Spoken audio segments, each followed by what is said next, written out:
Astaghfirullah. Assalamualaikum warahmatullahi wabarakatuh.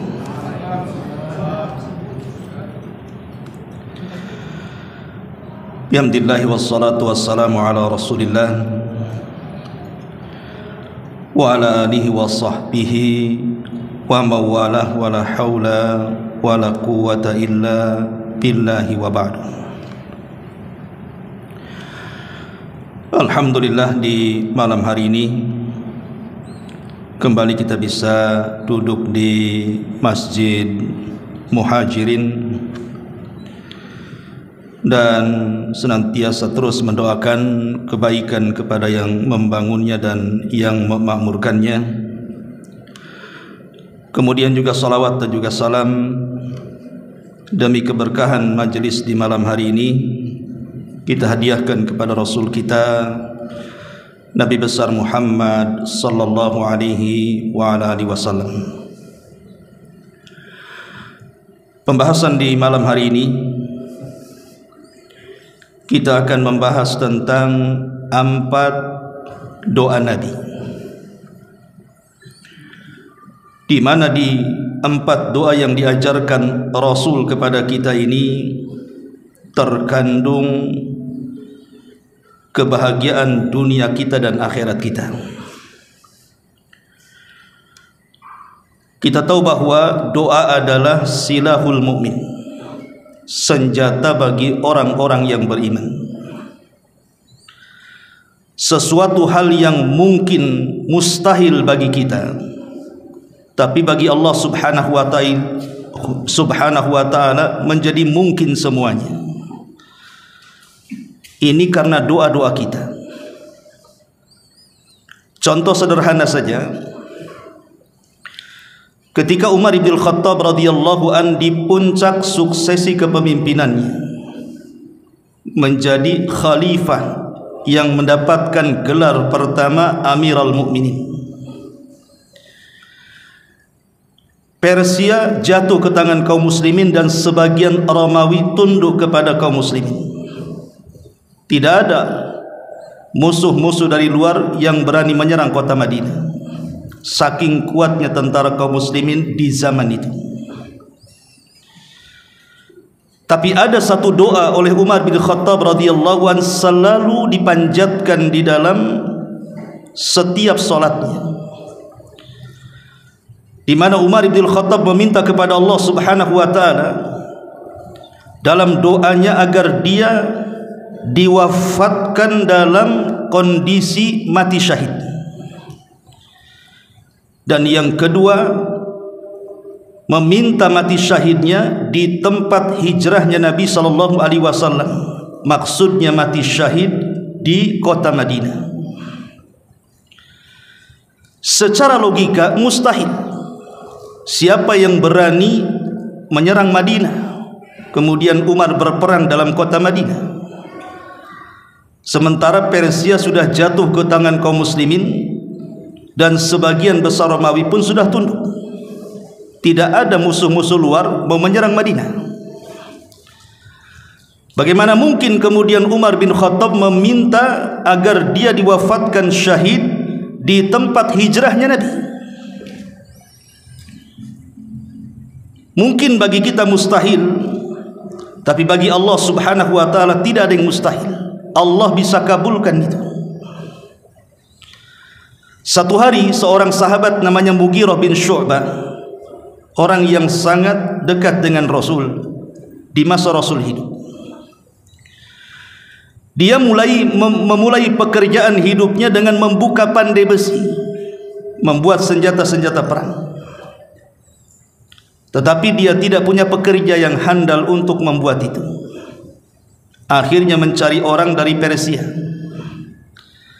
Ketemulah orang yang bernama Abu Lu'lu', seorang yang beragama Majusi.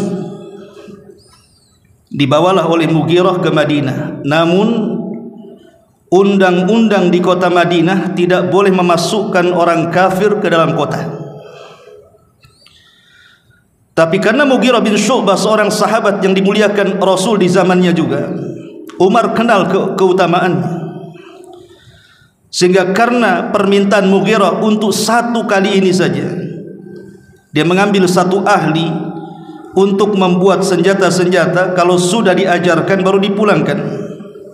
Umar pun setuju.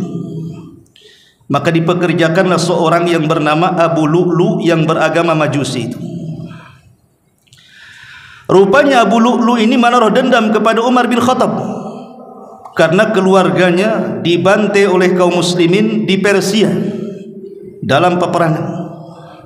Jadi dia ingin membunuh Umar bin Khattab.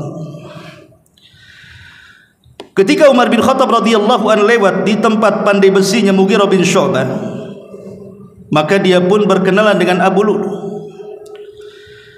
Kemudian Umar bin Khattab mengatakan, "Ya fulan, bisakah kau membuat senjata untukku? Satu pisau yang bagus." Kata Abu Lu'lu, "Bisa.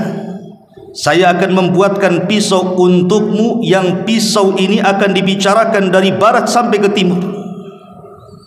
Umar tidak paham bahasa itu. Tapi Umar kemudian mengatakan, "Baik, saya tunggu pisaunya." Maka Abu Lu'lu pun membuat pisau, betul-betul dibuatkan pisau itu. Bahkan setiap hari dilimuri dengan racun. Sampai pada waktunya Abu Lu'lu ini menyelinap solat subuh di Masjid Nabawi. Dan masjid di zaman itu tidak seterang masjid di zaman sekarang. Dan para sahabat juga tidak ada yang curiga. Tidak mungkin orang ke masjid bawa senjata. Apalagi Abu Lu'lu kemudian menyelendangkan mukanya sehingga orang tidak kenal siapa dia. Celakanya dia berhasil menempati di saf pertama, persis di belakang Umar bin Khattab, tidak jauh dari tempat imam. Saat Umar bin Khattab radhiyallahu anhu sedang salat subuh, baru dapat satu rakaat dan masuk ke rakaat kedua, disinilah terjadi penyerangan. Abu Lu'lu langsung menusuk beberapa kali di punggung Umar bin Khattab radhiyallahu an, sehingga Umar kesakitan dan mengatakan, "Akalatni kalbun." Ada anjing yang menggigit di belakang.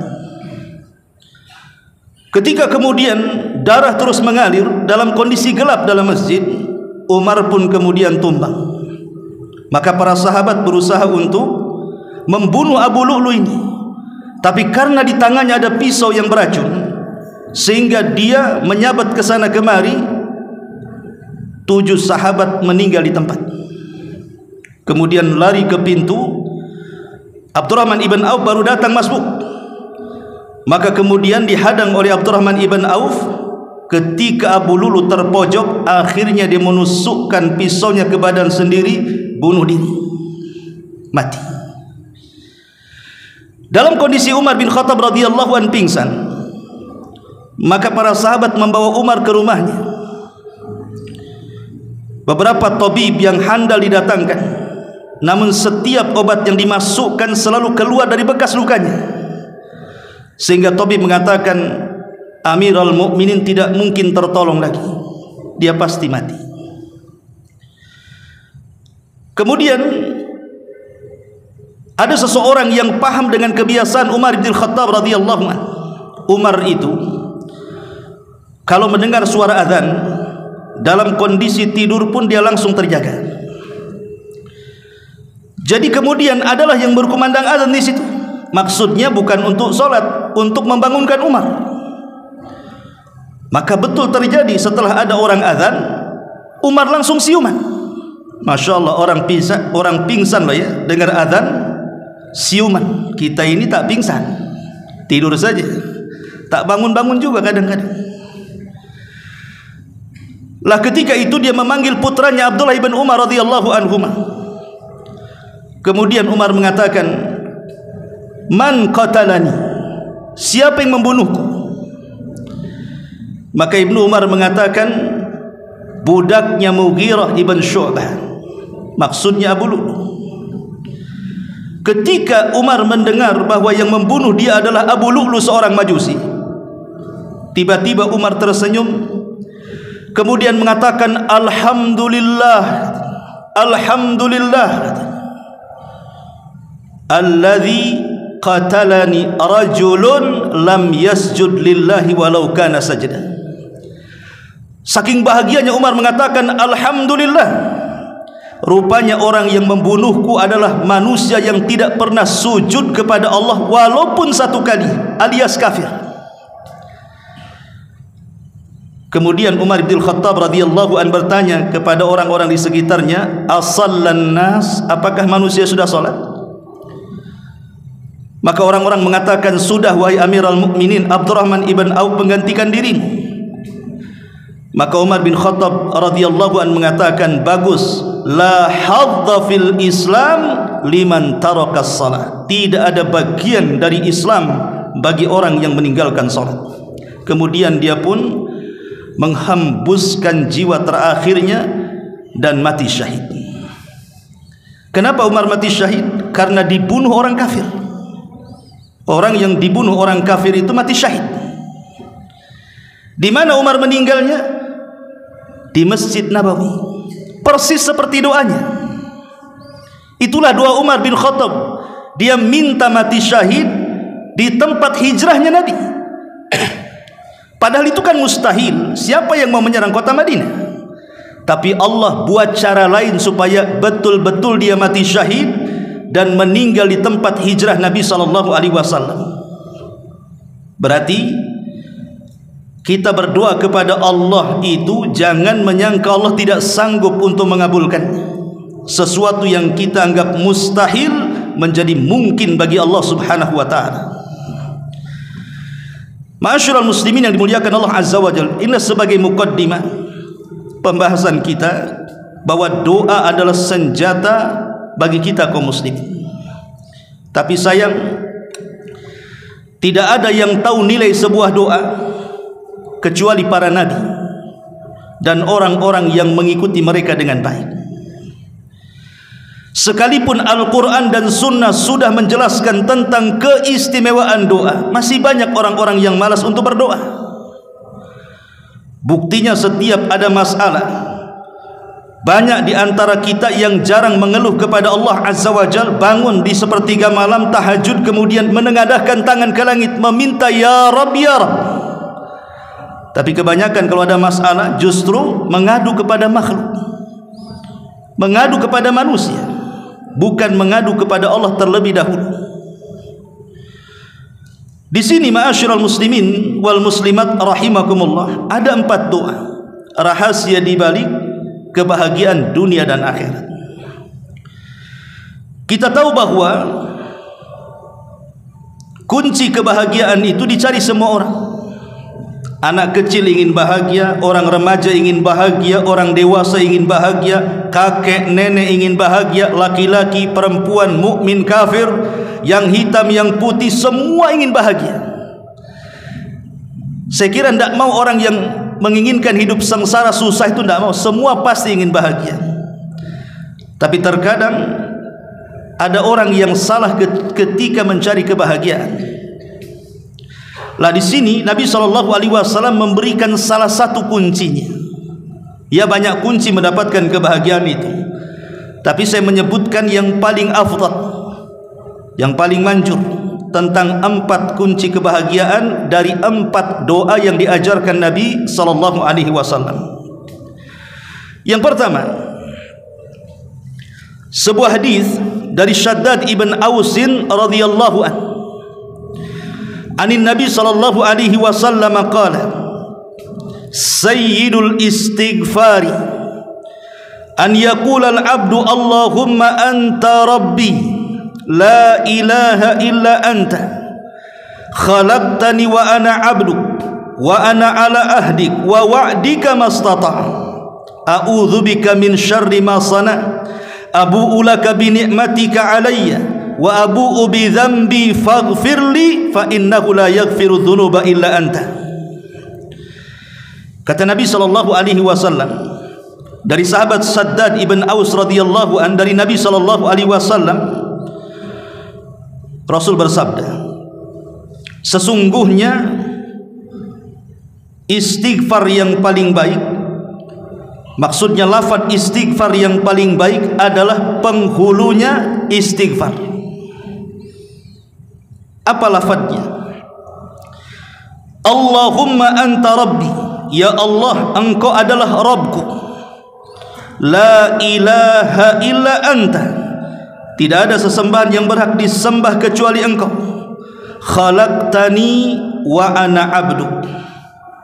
Khalaqtani wa ana abduk, Engkau yang menciptakan diriku dan aku akan menjadi hamba-Mu. Wa ana ala ahdika wa wa'dika mastata', aku menetapi janjimu dan janjimu sesuai dengan kemampuanku. A'udzubika min syarri ma sana'tu, aku berlindung kepadamu dari keburukan perbuatan-perbuatanku. Abu'u laka bi ni'matika alaihi, aku mengakui nikmatmu kepadaku. Wa abu'u bi dzambi, dan aku mengakui dosa-dosaku kepadamu. Faghfirli, ampuni dosa-dosaku. Fa innahu la yaghfiru dzunuba illa anta, karena tidak ada yang sanggup mengampuni dosa-dosaku kecuali Engkau ya Rabb. Inilah lafaz yang disebut dengan sayyidul istighfar, penghulunya istighfar. Kalau astagfirullah atau astaghfirullahaladzim wa atubu ilaih ini biasa, tapi lafaz ini disebut penghulunya istighfar. Sebaik-baik lafaz ketika kita istighfar, meminta ampun akan dosa-dosa kita. Lihat bagaimana keutamaannya. Nabi SAW mengatakan, man qalaha minan nahari mukinan biha, barang siapa yang mengucapkannya di siang hari dan dia yakin dengan lafaz itu, famata min yaumihi qabla an yumsi, dia mati sebelum sore hari, fahuwa min ahlil jannah, dipastikan dia menjadi penduduk surga. Wa man qalaha minal laili wa huwa muqinun biha, dan siapa yang mengucapkannya di malam hari dan dia yakin dengan lafaz itu, famata qabla an yusbih, meninggal sebelum pagi, fahuwa min ahlil jannah, maka dia dipastikan masuk ke dalam surga. Makanya ajarkan lafaz ini kepada anak-anak kita, terutama orang-orang tua kita yang sakit, yang kita tidak tahu apakah dia masih diberikan usia panjang atau tidak. Berikan lafaz ini kepada mereka, biar ini saja yang dibaca oleh mereka, supaya kalau Allah Subhanahu wa taala takdirkan dia mendawamkan lafaz ini, maka dia mati menjadi penduduk surga. Maknanya meninggal tanpa disisakan dosa-dosanya. Dan ini kebahagiaan yang pertama. Jadi kebahagiaan yang pertama adalah ketika dosa-dosa kita itu diampuni oleh Allah Subhanahu wa taala. Kebahagiaan mana lagi selain daripada dosa-dosa kita diampuni? Karena kalau dosa-dosa kita diampuni, secara otomatis Allah akan hadiahkan kematian yang baik, dan perjalanan menuju surga itu dimudahkan oleh Allah Subhanahu wa taala. Ma'asyiral muslimin wal muslimat rahimani wa rahimakumullah. Di dalam doa ini ada beberapa faedah yang bisa kita petik. Yang pertama, di dalam lafaz pertama, Allahumma anta rabbi, ya Allah, Engkau adalah Rabbku. Lihat permulaannya saja sudah dimulai dengan tauhid kepada Allah Subhanahu wa taala.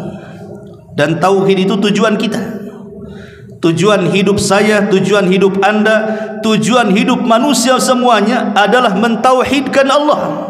Qul inna salati wa nusuki wa mahyaya wa mamati lillahi rabbil alamin. Katakan sesungguhnya salatku, katakan sesungguhnya kurbanku, katakan sesungguhnya hidup dan matiku untuk siapa?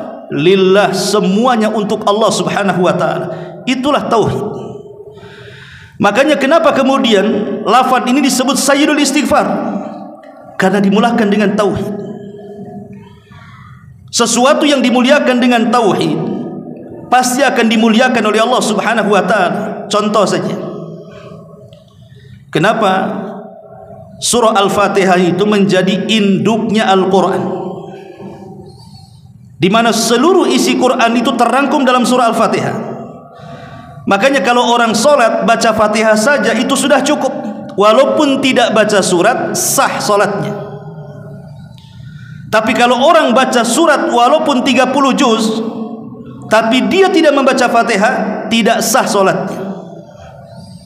Karena yang menentukan sah dan tidaknya itu solat. Sah dan tidaknya adalah Fatihah. Karena dia adalah induk Al-Quran. Lihat Al-Fatihah dimulakan dengan tauhid. Alhamdulillahi Rabbil Alamin, tauhid. Ar-Rahmanir Rahim, tauhid. Maliki Yaumiddin, tauhid. Ini semua tauhid, keyakinan. Baik berkaitan dengan rububiyah, baik dengan uluhiyah, baik berkaitan dengan nama-nama Allah dan sifat-sifatnya. Itu terangkum di 3 ayat pertama dalam surah Al-Fatihah. Lah sebagaimana juga Al-Fatihah dimulakan dengan tauhid sehingga disebut induk daripada Quran, maka lafaz istighfar ini juga disebut induk dari seluruh istighfar. Ma'asyiral muslimin yang dimuliakan Allah Subhanahu wa taala. Dan kebahagiaan itu diraih ketika memiliki hati yang lapang. Hati yang lapang itulah yang menciptakan kebahagiaan. Walaupun secara materi keduniaan mungkin dia susah, hartanya sedikit, dia pun hidup sederhana, tapi kalau hati lapang, saya yakin dunia ada di genggaman dia. Tapi kalau hati sempit, sekaya apapun Anda, hartanya melimpah di mana-mana, rumahnya megah, kendaraannya mewah, kenikmatan dunia ada di genggamannya, tapi kalau hatinya sempit, semua akan menyempit itu. Contoh sederhana saja. Kita kalau di rumah banyak masalah, maunya keluar saja, padahal rumahnya besar. Malah kemudian nyempil cari hotel gitu ya, cari kamar. Rumahnya besar. Kenapa dia tidak kerasan di rumahnya? Karena hatinya sempit, banyak masalah di situ. Tapi kalau hati lapang nggak akan keluar dari rumah tuh. Itu contoh kecil saja. Dan penyebab hati lapang itu karena tidak ada dosa dalam badannya. Kalau banyak dosa pasti menyempitkan dadanya. Tapi kalau terbebas dari dosa dipastikan lapang dadanya. Lah salah satu yang bisa menghapuskan dosa adalah dengan istighfar, dan lafaz istighfar terbaik adalah sayyidul istighfar. Makanya orang yang senantiasa membaca sayyidul istighfar, Allah berikan kebahagiaan dengan kelapangan dada. Ini yang pertama. Kemudian yang kedua, hadis daripada Ibnu Umar radhiyallahu anhu maqala. Dari Ibnu Umar radhiyallahu anhuma dia mengatakan, lam yakun Rasulullah sallallahu alaihi wasallam yada'u haula'i da'awatin hina yumsi wa hina yusbi. Rasul tidak pernah meninggalkan doa-doa ini saat memasuki waktu sore dan saat memasuki waktu pagi. Setiap hari Rasul baca doa ini, atau disebut dengan zikir pagi dan petang.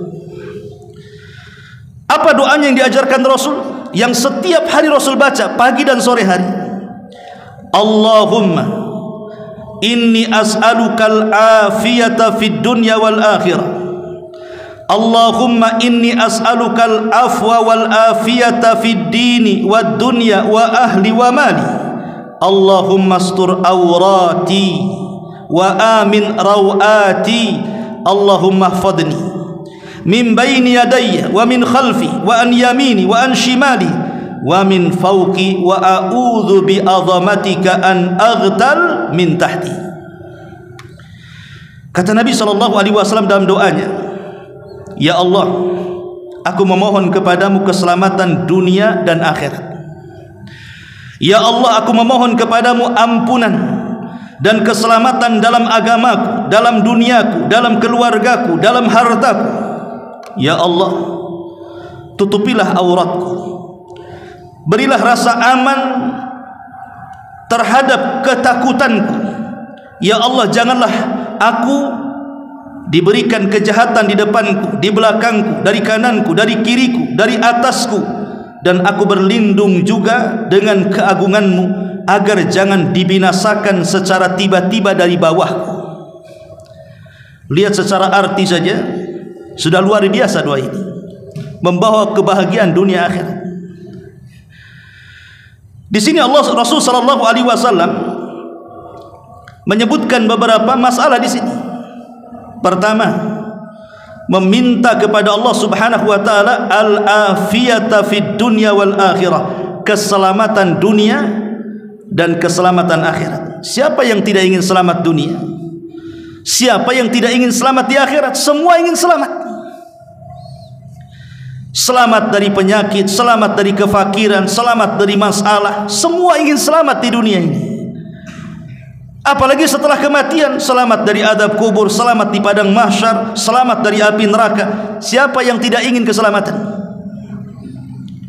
Kemudian kata Nabi SAW, Allahumma inni as'alukal afwa wal afiyah. Ya Allah, aku meminta kepadamu ampunan dan juga keselamatan. Pertama, fi dini, dalam agamaku. Yang kedua, wa dunyaya, dalam duniaku. Yang ketiga, wa ahli, dalam keluargaku. Yang ketiga, yang keempat, wa mali, terhadap hartaku. Doa ini meminta kepada Allah agar agama kita selamat, tidak sesat, agar dunia selamat, tidak fakir, tidak miskin, tidak sakit, tidak pikun, selamat keluarga, tidak ada yang mengganggu, selamat harta, tidak binasa. Ini kebahagiaan namanya. Bukankah yang kita cari adalah kita ini memiliki agama yang benar, kemudian kebahagiaan dunia yang benar, memiliki keluarga yang berkah, harta yang berkah, apalagi kebahagiaan ini? 4 perkara ini kita yang cari di dunia ini. Kemudian juga Allahumma astur aurati, ya Allah tutuplah auratku. Betapa banyak orang yang stres, orang yang sengsara ketika aibnya terbongkar. Jangan lagi banyak-banyak, satu aib saja terbongkar, itu membuat malu satu jagat raya. Dan itu sudah kita bisa saksikan lah kan, tokoh-tokoh besar di negeri kita ini, satu aibnya dibongkar saja, entah dia selingkuh, entah dia korupsi, entah dia memiliki catatan kriminal yang dulu ditutup-tutupi, tiba-tiba terbongkar ke permukaan, menguap kemana-mana.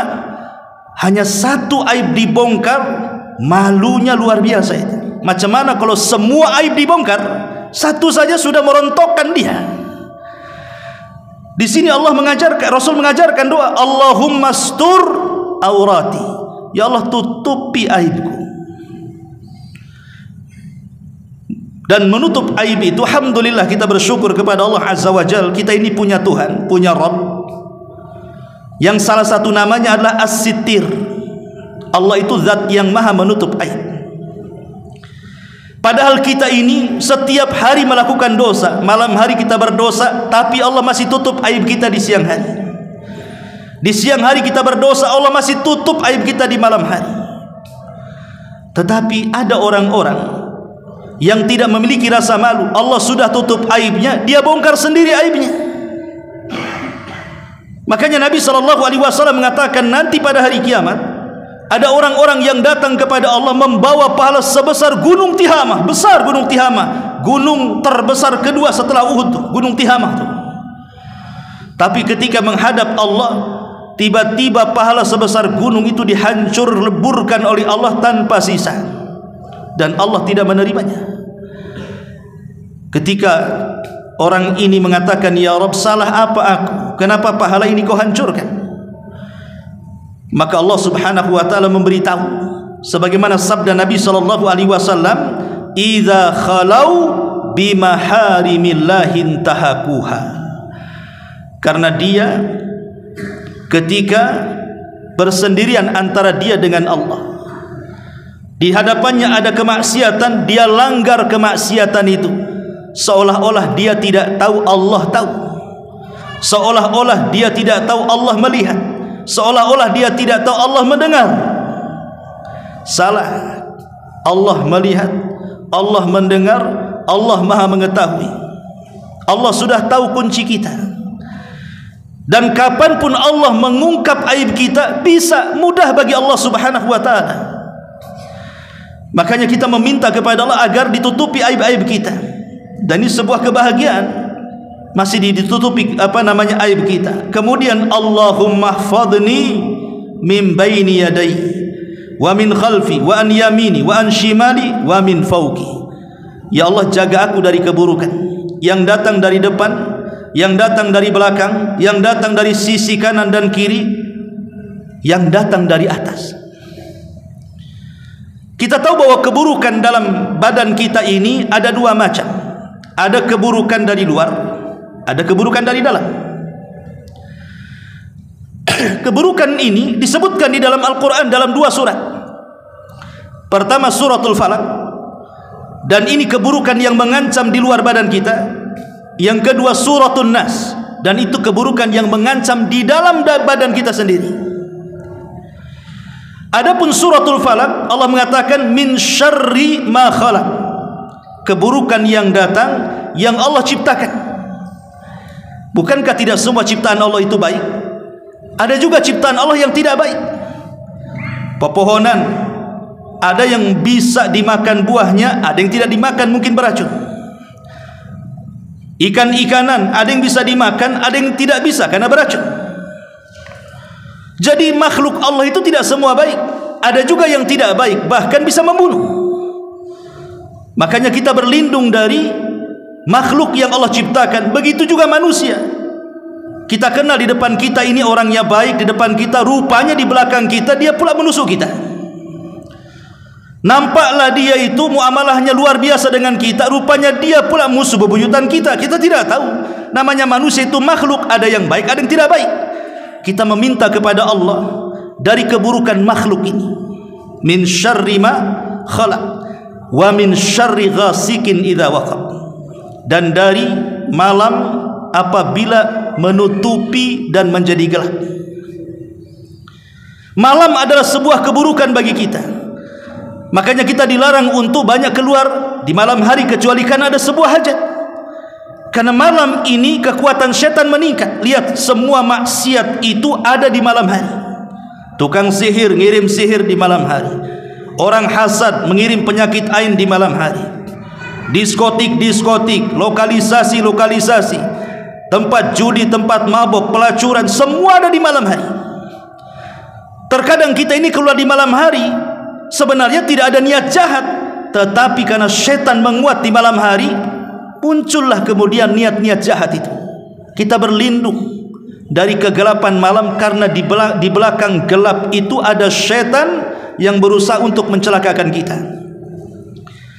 Kemudian yang ketiga, wa min syarri hasidin idza hasad wa min syarri naffatsati fil uqad, dan dari hembusan-hembusan wanita-wanita tukang sihir. Jadi sihir adalah musuh kita yang ada di luar sana. Bisa saja ada orang yang hasad kepada kita, kemudian mengirim sihir kepada kita. Kemudian yang terakhir, wa min syarri hasidin idza hasad, orang yang hasad. Orang yang hasad ini tidak bisa diketahui, seperti mencari ikan di air yang keruh. Kita tidak tahu, kita memiliki tetangga banyak, samping kiri kanan belakang depan. Yang hasad dengan kita itu yang siapa yang tahu? Tidak ada. Terkadang dianggap baik, rupanya dia pula yang hasad. Lah ini musuh-musuh ini semua di luar kita tuh. Baik setan, baik orang yang hasad, baik tukang sihir, baik makhluk-makhluk yang jahat, itu kan di luar kita. Dan satu waktu mereka bisa menyerang kita dari depan, dari belakang, dari samping kiri, dari kanan, dari atas, kan itu. Atau musuh yang ada dari dalam. Apa itu? Hawa nafsu. Sebagaimana Allah mengatakan, qul a'udzu birabbin nas, sampai kepada min syarri waswasil khannas alladzi waswisu fi sudurin nas, yang memberikan waswas di dada-dada manusia. Itulah hawa nafsu. Hawa nafsu adalah musuh kita, itu yang paling susah untuk diatasi. Kalau orang hasad kita bisa pindah rumah. Kalau gangguan setan kita bisa meruqyah. Kalau umpamanya dari kegelapan malam nggak usah keluar rumah. Dan begitu seterusnya. Tapi kalau menghilangkan musuh dari dalam ini kan susah. Macam mana caranya? Dibuang jantung kita supaya tidak ada hawa nafsu, mati kita. Hawa nafsu hanya bisa ditekan. Makanya kemudian ditekankan di sini untuk berlindung dari semua arah, terutama yang terakhir. Rasul kemudian mengkhususkan, wa a'udzu bi 'azamatika an aghtal min tahti. Ya Allah, aku berlindung kepadamu dari dibinasakan secara tiba-tiba yang di arah bawah. Maksudnya apa? Gempa, tsunami, tanah geser, kan banyak di negeri kita itu. Tahu-tahu gempa saja dari bawah, mati kita. Gunung meletus, mati kita. Kena tsunami, mati semuanya. Lah, doa ini luar biasa, coba bayangkan. Bisa menghindarkan kita dari mara bahaya. Ini yang kedua. Kemudian yang ketiga, Nabi SAW mengatakan dari hadis Anas bin Malik radhiyallahu anhu, dia berkata, Nabi SAW bersabda kepada putrinya Fatimah radhiyallahu anha, kata Nabi, apa yang menghalangimu untuk mendengar wasiatku atau yang kuingatkan kepadamu setiap pagi dan petang, wahai Fatimah? Sebaiknya kau ucapkan doa ini. Kemudian Rasul mengatakan, ya Hayyu ya Qayyum bi rahmatika astaghitsu wa aslih li sya'ni kullah wa la takilni ila nafsi tarfata ainin abada. Ya Hayyu ya Qayyum bi rahmatika astaghitsu, wahai Rabb yang maha hidup, wahai Rabb yang maha berdiri sendiri, yang tidak butuh segala sesuatu kepadanya, dengan rahmatmu aku memohon pertolongan kepadamu. Aslih li sya'ni kulli, perbaikilah segala urusanku semuanya, selesaikan semua masalahku semuanya ya Rabb.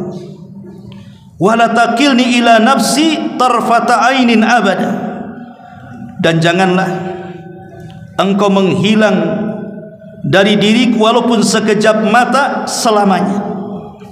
Lihat doa ini, walaupun pendek tapi kandungan maknanya luar biasa.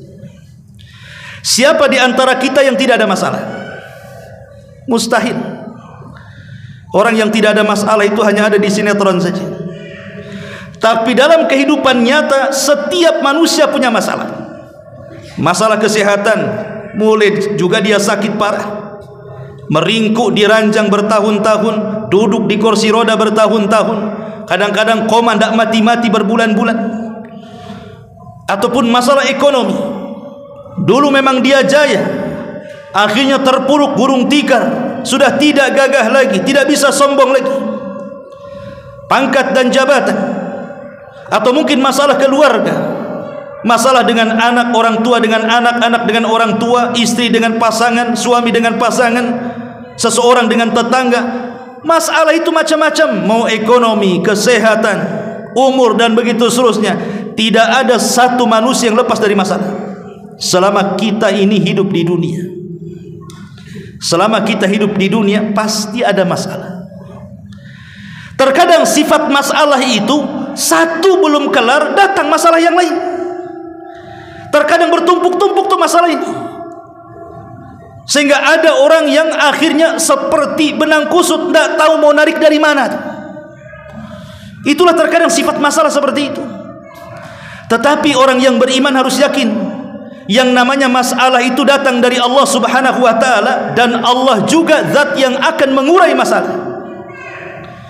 Makanya di sini Rasul mengatakan, aslih li sya'ni kulli, ya Allah, perbaikilah, selesaikanlah semua masalahku. Wala takilni ila nafsi tarfata ainin abada, dan jangan kau menghilang ya Rabb walaupun sekejap mata dari diriku. Kenapa? Sebab kalau Allah Subhanahu wa ta'ala sampai tidak mengurus kita, tidak menolong kita, masalah sekecil apapun akan sulit untuk diuraikan. Tapi Allah Subhanahu wa ta'ala kalau sudah turun tangan membantu dan menolong kita, masalah sebesar apapun pasti bisa diselesaikan. Karena kan masalah datang dari Allah, Allah juga yang akan menyelesaikannya. Kenapa bingung? Makanya Nabi SAW mengatakan, berdoalah kepada Allah agar Allah itu jangan sampai lepas dari kita walaupun sekejap mata. Karena kalau sampai lepas sekejap mata saja, nanti akan banyak masalah yang akan merundung kita. Makanya doa ini luar biasa. Bacalah setiap pagi dan petang, ya hayyu ya qayyum bi rahmatika astaghits wa aslih li sya'ni kullah wa la takilni ila nafsi tarfata ainin abada. Ma'asyiral muslimin wal muslimat rahimani wa rahimakumullah. Dan yang terakhir, yang nomor 4, hadis Anas ibn Malik radhiyallahu anhu. Dia mengatakan, kana aktsaru du'ain Nabi sallallahu alaihi wasallam, Allahumma atina fid dunya hasanah wa fil akhirati hasanah wa qina adzabannar. Muttafaqun alaih. Dari Anas ibn Malik radhiyallahu anhu, dia berkata, doa yang paling banyak dibaca Nabi, doa yang paling banyak dibaca Nabi adalah Allahumma atina fid dunya hasanah. Ya Allah, karuniakan kepada kami kebaikan di dunia ini. Wa fil akhirati hasanah, dan karuniakan kepada kami kebaikan di akhirat. Wa qina adzabannar, dan selamatkan kami dari siksa api neraka. Doa ini bukan hanya Nabi SAW sering membaca, tapi doa ini juga oleh hampir semua para sahabat dan para ulama menjadi doa favorit mereka dalam doa-doa mereka. Makanya doa ini di masyarakat awam itu disebut doa sapu jagat, di mana semua doa yang diajarkan Rasul itu terangkum dalam doa ini. Bayangkan semua doa yang diajarkan Rasul itu terangkum dalam doa ini. Rabbana atina fid dunya hasanah wa fil akhirati hasanah wa qina adzabannar. Abdullah bin Mas'ud radhiyallahu anhu yu'allimun nasa an yad'u bi hadhihi da'wati kubayr as-salam fi salati. Sahabat Abdullah bin Mas'ud radhiyallahu an apabila mengajarkan doa untuk dibaca ketika salat sebelum salam, maka Abdullah bin Mas'ud selalu mengajarkan manusia untuk memperbanyak doa ini. Rabbana atina fid dunya hasanah wa fil akhirati hasanah wa qina adzabannar. Baca sebelum salam dalam setiap salat. Tentu dalam tasawuf akhir, setelah kita membaca tahiyat, setelah kita membaca syahadat, setelah kita membaca salawat, setelah kita membaca 4 perlindungan, Allahumma inni a'udzubika min adzabi jahannam wa min adzabil qabri wa min fitnatil mahya wal mamat wa min syarri fitnati masihid dajjal. Baru doa ini, atau doa yang kemarin kita ajarkan, Allahumma inni a'udzubika minal ma'tham wal maghrab, atau doa Rabbana atina fid dunya hasanah wa fil akhirati hasanah wa qina adzabannar. Ini merangkum semua doa. Tidak perlu dirinci. Tidak perlu dirinci, ya Allah kasihlah saya rumah, kasih saya tanah, kasih saya uang, kasih. Tidak perlu. Karena itu sudah masuk pada kalimat kebaikan dunia. Terkadang kita ini kan mau merinci. Makanya Nabi SAW nanti di akhir zaman akan muncul orang-orang yang ketika berdoa itu melampaui batas. Para ulama hadis mengatakan maksudnya melampaui batas apa? Maksudnya adalah ketika dia berdoa, dia rinci semuanya. Rinci semuanya tadi. Ya Allah, saya belum punya rumah, kasih rumah. Ya Allah, gaji saya baru segini, tolong tambah lagi. Ya Allah, saya berikan tanah, berikan istri yang cantik, yang kaya, yang molek, dan begitu seterusnya. Dirinci satu-satu. Dah perlu. Itu berlebihan dalam doa. Cukup mengatakan, ya Allah berikan kebaikan dunia, maka itu semua masuk di situ tuh. Rumah bagus, kebaikan dunia. Kendaraan yang bagus, kebaikan dunia. Pasangan yang soleh dan soleh, kebaikan dunia. Anak-anak yang soleh dan soleh, kebaikan dunia. Kendaraan yang baik, kebaikan dunia. Tetangga yang baik, kebaikan dunia. Apalagi ya. Makanya ini doa yang merangkum semuanya. Anas ibn Malik radhiyallahu anhu mengatakan,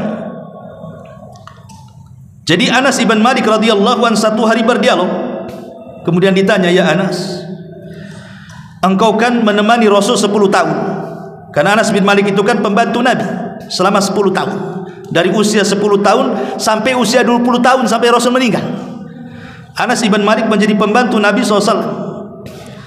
Seorang mengatakan, ya Anas, sesungguhnya saudara-saudaramu yang datang kepadamu dari Basrah sana, mereka meminta agar engkau mendoakan bagi mereka kepada Allah.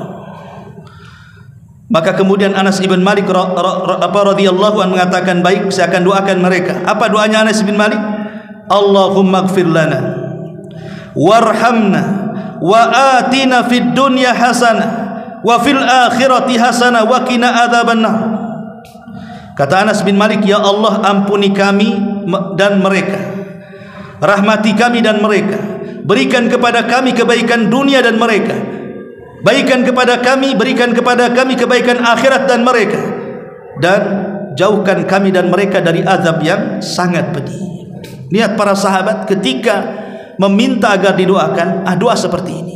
Jadi kalau seandainya antum ini dimanapun berada, tiba-tiba ada mungkin saudara kita yang minta doa, ujuk-ujuk minta doa sama kita, tolonglah doakan saya, tolong doakan saya. Kan sering mungkin ya, ada sebagian orang yang datang kita minta doa tuh.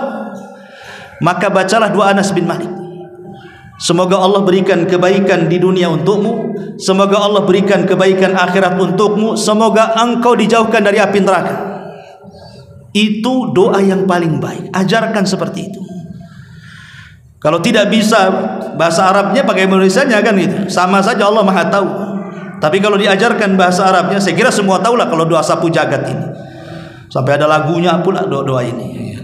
Intinya bahwa doa ini luar biasa. Apa faedah doa ini? Ma'asyiral muslimin yang dimuliakan Allah Subhanahu wa taala. Faedah doa ini bahwa ada 3 masalah dalam doa ini.